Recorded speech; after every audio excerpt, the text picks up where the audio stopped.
रायबरेली में राहुल गांधी के खिलाफ बीजेपी का प्रदर्शन। मंत्री दिनेश प्रताप सिंह ने समर्थकों के साथ हाईवे पर बैठकर प्रोटेस्ट किया। प्रदर्शनकारियों ने राहुल गो बैक के नारे लगाए। पीएम मोदी की मां के अपमान को लेकर प्रदर्शन। रायबरेली में राहुल गांधी बोले, इस समय वोट छोड़ गद्दी छोड़ मुख्य नारा ये पूरे देश में साबित हुआ। उपराष्ट्रपति के चुनाव में सीपी राधाकृष्णन की जीत पर बीजेपी नेता शहनवाज हुसैन बोले, सीपी राधाकृष्णन को विपक्ष के भी वोट मिले, ये बहुत बड़ी जीत है, उन्हें आत्मचिंतन की जरूरत। प्रधानमंत्री मोदी 11 सितंबर को वाराणसी जाएंगे। मॉरिशस के प्रधानमंत्री के साथ करेंगे द्विपक्षीय वार्ता। 9 से 16 सितंबर तक भारत दौरे पर है मॉरिशस के पीएम। 11 सितंबर को पीएम मोदी देहरादून भी जाएंगे। उत्तराखंड में बाढ़ प्रभावित इलाकों का हवाई सर्वे करेंगे। अमेरिकी राष्ट्रपति ट्रंप का टैरिफ पर बड़ा बयान। कहा, टैरिफ पर भारत अमेरिका के बीच बातचीत जारी, दोनों महान देश सफल नतीजे पर पहुंचेंगे। राष्ट्रपति ट्रंप ने कहा, वो अपने बहुत अच्छे मित्र मोदी से बातचीत करने को उत्सुक है। आने वाले हफ्तों में मोदी से बातचीत की उम्मीद। ट्रंप की भारत अमेरिकी ट्रेड को लेकर ट्वीट पर पीएम मोदी का जवाब। कहा, भारत अमेरिका घनिष्ठ मित्र, उम्मीद है जल्द से जल्द व्यापार वार्ता पूरी होगी। पीएम मोदी बोले, राष्ट्रपति ट्रंप से बातचीत के लिए उत्सुक, दोनों देशों के लोगों के लिए एक उज्जवल और समृद्ध भविष्य के लिए मिलकर काम करेंगे। जम्मू कश्मीर के डोडा में आप विधायक मेहराज मलिक की गिरफ्तारी के खिलाफ प्रदर्शन। हालात बेकाबू, प्रशासन ने कर्फ्यू लगाया, इंटरनेट सेवा भी बंद, भारी संख्या में पुलिस बल की तैनाती। मेहराज की गिरफ्तारी के खिलाफ हंगामा बरपा। प्रदर्शनकारियों ने प्रशासन और आईजी के खिलाफ नारेबाजी की, जल्द से जल्द रिहाई की मांग की। मनी लॉन्ड्रिंग मामले में कर्नाटक कांग्रेस विधायक सतीश कृष्णा सैल गिरफ्तार। ईडी ने 1.5 करोड़ से ज्यादा कैश और 6 किलो से ज्यादा सोना भी बरामद किया।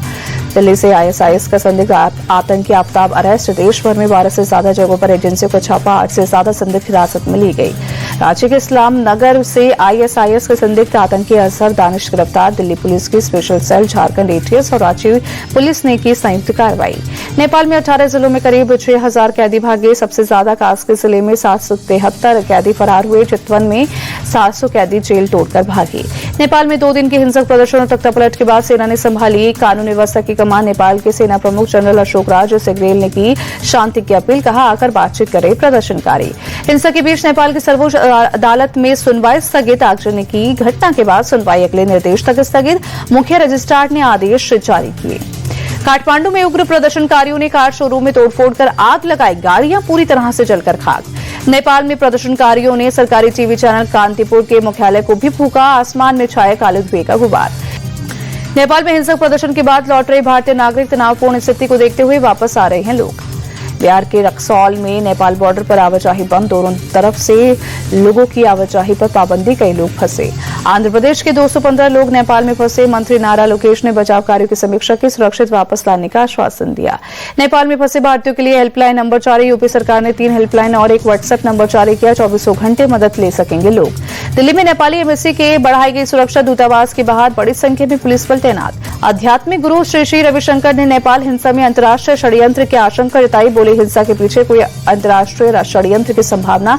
युवाओं में फ्रस्ट्रेशन भी बढ़ा। पंजाब के फाजिल्का में बाढ़ से बिगड़े हालात। सेना के जवान पहुंच रहे राहत सामग्री, वहीं लोगों को बचाने का भी काम जारी। यूपी के पीलीभीत में साधु बनकर घूम रहे 2 मुस्लिम युवक पकड़े गए। वहीं हिंदू महासभा संगठन के कार्यकर्ताओं ने युवकों को पकड़कर पुलिस के हवाले किया। ऐश्वर्या के बाद अब अभिषेक बच्चन भी पहुंचे दिल्ली हाईकोर्ट। पर्सनालिटी राइट्स और एआई जनरेटेड तस्वीरों के इस्तेमाल पर रोक लगाने की अपील की।